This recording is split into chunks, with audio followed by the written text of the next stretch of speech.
Okay, we're going. Okay.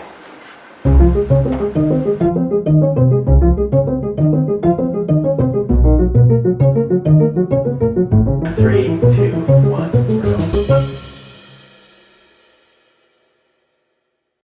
If you are wondering how to have the most profound and loving connection with your child and with your children, this is an episode of the Healing is Possible experience that you do not want to miss. Welcome to the Healing is Possible experience, where our mission is to take you on a journey of hope and healing. And this episode is part of our September 2022 series on parenting. And today's episode, I'm really, really excited about because I want us to all think about how to look at connecting to our children differently from a perspective of the point of the connection is to feel as close and as good as possible about the relationship. So often we are parenting from fear, parenting to put out fires, parenting to get the tasks completed and out of the way, parenting to keep our heads above water. And that isn't an enjoyable way to parent, and it's not necessary. And not to knock our parents, but often we're parenting the way we were parented, and that isn't even something we're aware of, or if we are, it drives us nuts. And what I want us to understand is that we can have an experience of parenting that fills us up and that's fulfilling and enjoyable and fun and brings us to tears of joy and pride, because we can't even believe that this little human became who they were under our wing. And I'd love for us to think about being a parent as an honor, where we are the wind beneath our children's wings as parents. And what a gift and what a joy. And it's a tragedy that so often parenting is stressful and frustrating and draining and depleting. And I'm just here to say it doesn't need to be that way. I'm your host, Rebeccah Silence, so honored and grateful that you have joined us today. Stay tuned. You don't want to miss a second of this episode to really understand and learn how to date your child to create a more loving connection with your child that is built to last, that you can feel so good about. All right, let's just dive right in.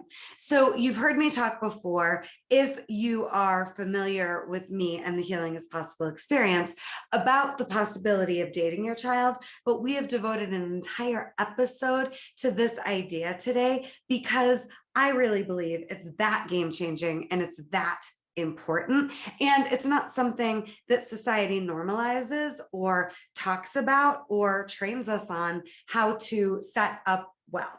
So, so many of our kids in the United States in particular, and around the world, but particularly in the United States, are depressed and are anxious and are scared and suffering and worrying and full of fear, with nowhere for that energy to go. So I just want to take a moment to point out our kids were also subject to a global pandemic, and that global pandemic has done damage and taken a toll on their spirit, on their sense of trusting that they are held and safe and secure. It's affected their ability to know what they can count on. And it has affected them socially, beyond what words can even describe. And we as parents have also been navigating the pandemic and doing our best to make sense of it and doing our best to pick up the pieces. And our kids often haven't taken the time or had the support to process what this experience was like for them. And so first and foremost, I just want to invite everyone watching to take your kid on a date strictly to talk about, how are you? How have you been affected by the pandemic? What are you needing? What are you feeling? What are you wanting? What are you scared about still? What is sticky or lingering or, going on inside of you based on the fact that we've all been through a pandemic? How has this affected you physically, emotionally, mentally, spiritually, socially? These are all questions that you can be asking your children starting immediately. How are they? We have violent youth in America, and that doesn't mean these are bad kids. We have depressed youth in America, and that doesn't mean that these kids are bad. Anxious kids in America, and there's just no place for their fear and their stress to go. And they haven't had the means or the ability or the words yet to process what's going on emotionally, what it is that is still, niggling at them. And you're the person that is the perfect person to talk to about it. And I understand that often, especially if you've got teenagers, your kids don't want to talk to you. It's not cool to talk about feelings. I'm fine, I'm fine, I'm fine, I'm fine. But don't let that response or reaction when you're trying to talk to your kids detour you from trying to take the conversation deeper. And I think it's very, very important to carve out at least 2 hours a week for quality one-on-one uninterrupted time to just get present and be with your kids and connect to them in a way where you find out, not just regarding pandemic, but just in general, how are they? It's back to school season. It's a big transition. School the last 2 years has been a nightmare for so many of our kids, and most of them aren't talking about it. And now we're heading back into a school year, and there can be a little bit of a post-traumatic stress response to going back to school when the past 2 years have been so difficult and challenging and, quite frankly, miserable for so many of our kids. And they don't know that it can be a fresh start, and they don't know that you've got their back in whatever they're facing and they're feeling, needing, wanting, whatever it is. You are right there, you are available, and you would be so absolutely honored and excited to talk to them about how they're doing and what you could do to help with what they're facing and what they're navigating. They don't know that unless you tell them. And even if you've told them 100 times, we have to remember our kids experience us through their filter of self-worth, of self-love, and of fear. And so don't be afraid to be a broken record. Tell them how important it is that you have quality time together and that you know their world and what's up, and you want to help as much as you can all the time. And you can't read their minds. So carving out 2 hours at least a week, I do consistent date days. Tuesdays now with my husband, Mondays with my oldest, Sundays with my youngest, often, where they get just uninterrupted quality time with me. It's been game changing, especially with my high schooler, to have that time. And often I'm just listening and there really isn't anything for me to do. And this is a great parenting hack to ask your kids, do you want me to just listen? Do you want my feedback? Do you want to know my personal experience in a similar situation? Ask them what type of support they want instead of just going in there and trying to fix it and trying to micromanage and trying to put a Band-Aid on the situation. And I can't emphasize enough the power of just listening, of just sitting back and being with them and letting their voice be heard. And this is another phenomenal question. Instead of just jumping right in with advice or a solution or your ideas, ask them, what do you think the next step is? Or how do you want to navigate the situation that you find yourself in? Or what do you think the best way to handle this is? The best parenting is holding your children capable and preparing them for life outside of your home. The time that you have together under the same roof, it's precious, it's invaluable, it's, you know, it's something so sacred that I almost don't even have words for it. And then we don't often treat it as the sacred gift that it is, because we're just so busy going through the day-to-day tasks and getting the I's dotted and the T's crossed. But let's not forget that this time is precious and it doesn't last forever, and that the whole goal is to prepare your children for life after the time that they're living with you. So when you are, keeping the bar high and having standards where they're expected to do chores to contribute, it's not because you just want, free work. It's because they're going to have to learn how to do these things to take care of themselves when they're on your own. So we talked in previous episodes about setting up routines, setting up agreements to win. Go back, watch, don't miss them. They're on the Rebeccah Silence YouTube channel if you haven't watched already. Today is already assuming that you've got a system where your kids are contributing, they know what they can expect from you, you know what you can expect from them, and there's a flow. Not necessarily perfection, but they're not babied in a way where there are no expectations from them towards the family, and you're consistent enough where they know what they can count on from you.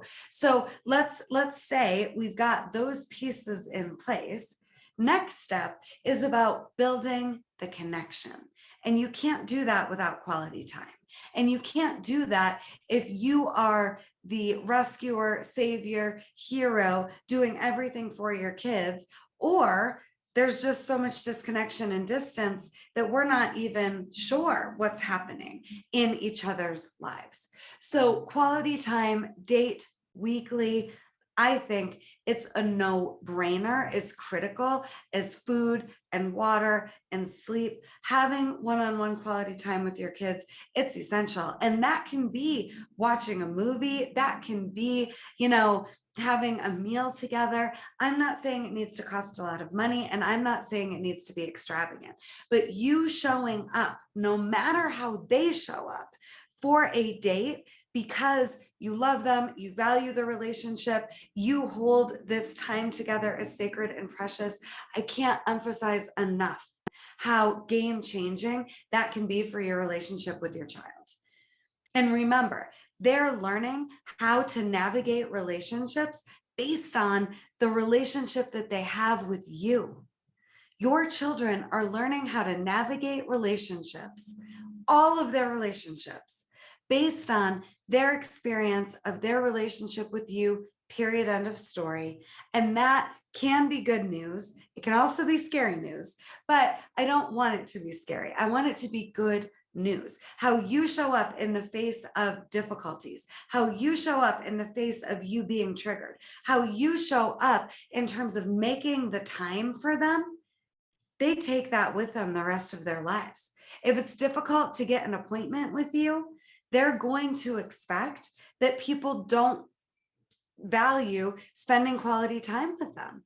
If they feel like money is super stressful and they learn that that's what's happening for you, that becomes their norm for their future and the beginning of, something in motion that we wouldn't want for them, right? So you can't even imagine how important you are to your children, even if they're saying hateful, venomous nonsense, even if every time you say, "How are you?" "I'm fine," and they go and they close their door and they're not to be seen or heard from again till the next day or for several days. It doesn't have to stay that way. And you letting them know, "You're important to me. I'm so grateful for any time we get together. And what's more important to me than any of what I'm doing is knowing how you are. And I really care. And I really want to be a part of just being in the loop about your life. What are the best parts? What are the scariest parts? What are the hardest parts? I want to know." It can take some time if you've been in a habit of not really being that connected for your child and even for you to feel comfortable with this process. But it's a process worth fighting for. Quality time with your kid is something so invaluable and it's worth fighting for. And when you take this time, at least in my experience, you get to see the person, the human in front of you for who they are versus just seeing them as this reflection of you that makes or breaks you. You're raising someone to be who they really are, not who you want or need them to be. And I know that could sound confronting, but it makes parenting a lot easier when you take the pressure off of you to get your children to show up exactly the way you think they need to, for you to feel like you did your job, and instead be with them, listen to them, see them for who they are, find some common ground, and find out what's important to them so you can help them achieve the vision of their life that is the vision that most excites them.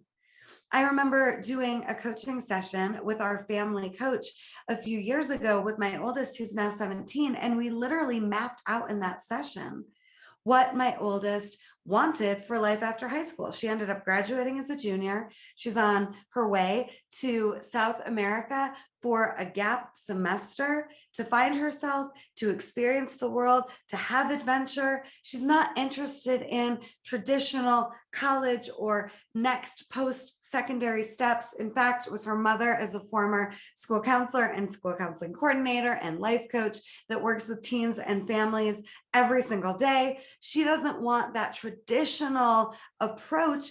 And we found what made sense for her and what excites her and what brings her to life and has her feeling really good about herself, and also feeling valued and heard and understood. She's an artist personality. She's a free spirit. She doesn't want to be backed into a corner.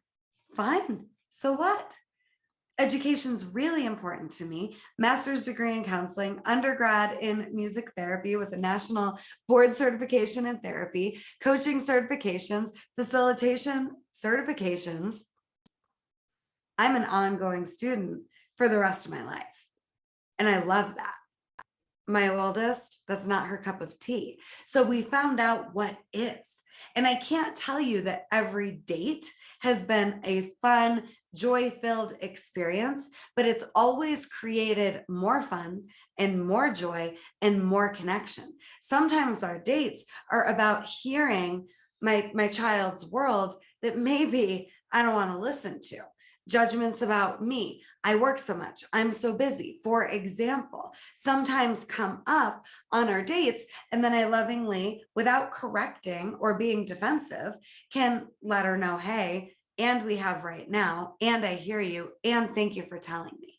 Another great one-liner when your children are coming at you with their grievances, judgments, issues with you or in general. Thank you so much for telling me. I really hear you. And all I can do is hear you and take to heart what you're saying and move forward from here. So, our kids, again, they're listening through their filter, and that doesn't mean that what they're saying is true. And it's their world. So if we want them to want to be calling us, wanting to, have them choosing to come home for dinner on Sundays once they've left the nest, it all starts now, building that connection and building that relationship. And you can definitely share your world too, but what we don't want is to put a guilt trip onto our kids where they feel like they have to take care of us. We have it. We should have our own support to where we're taken care of, and then we can keep them in the loop of what's going on with us.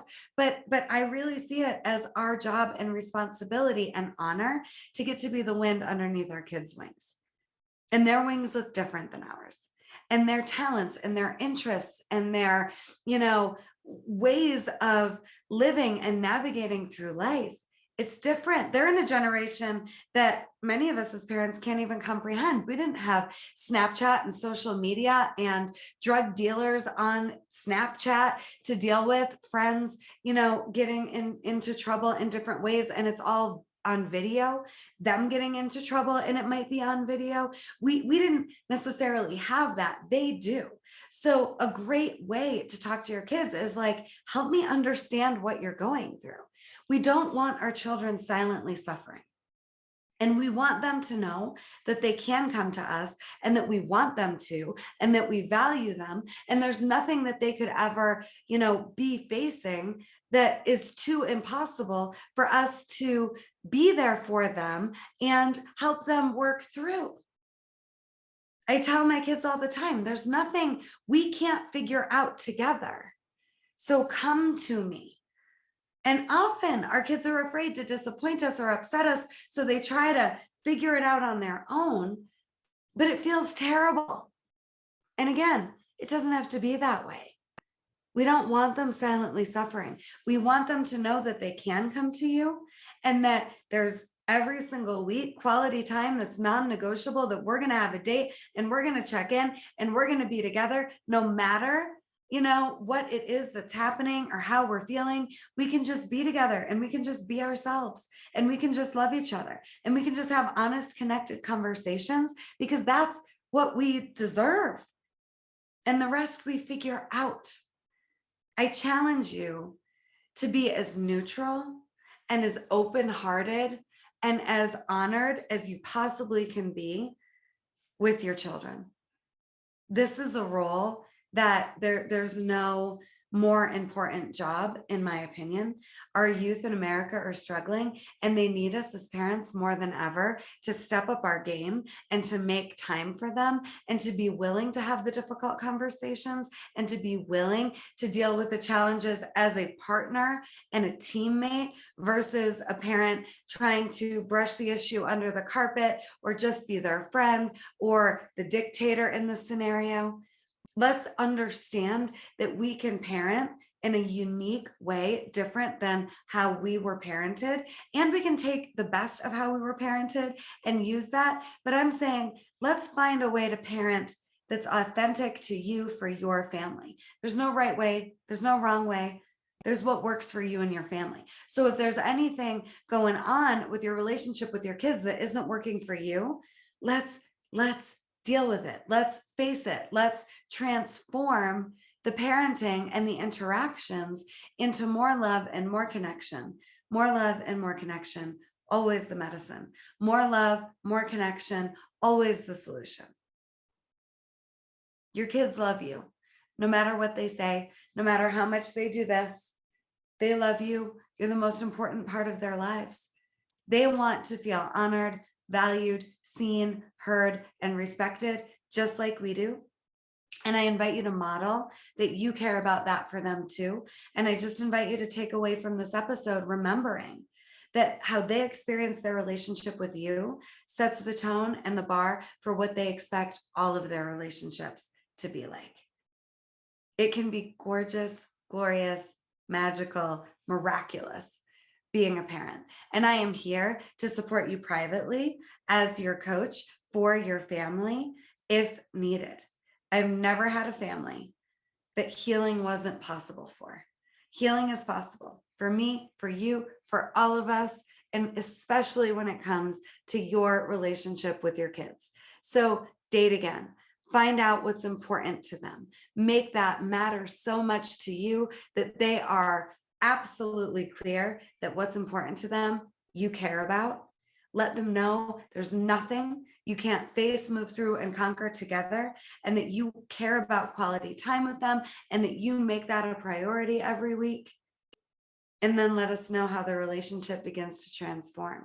This is the beginning. It won't solve everything, but it's the beginning. And again, visit RebeccahSilence.com to find out more about private work with me if your family could use some support right now in the midst still of global pandemic and all of us picking up the pieces and trying to create a new baseline for how we operate. Back to school doesn't have to be hard and scary. Back to school doesn't have to mean that now you don't know really what's going on with your kids. It's all about how you lead. It's all about how you love them. It's all about you prioritizing the connection above all else. And when you're prioritizing connection from, a lens of there's no defensiveness. There's only love. There's curiosity. There's you care about preparing your kid for life outside of when they're living with you, and you care about getting as much of this precious and sacred time with them as possible. It's just game changing. I love you. Thank you for watching the Healing is Possible experience, brought to you by my gorgeous team at RebeccahSilence.com. Check out at RebeccahSilence.com right away the free trauma trigger release method to support you in ways to get through your own emotional, unwellness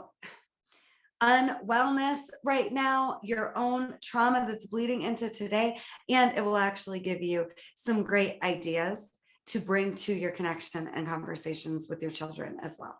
I love you so much. Thank you for being here. Means the world. Healing is possible, and I will see you soon.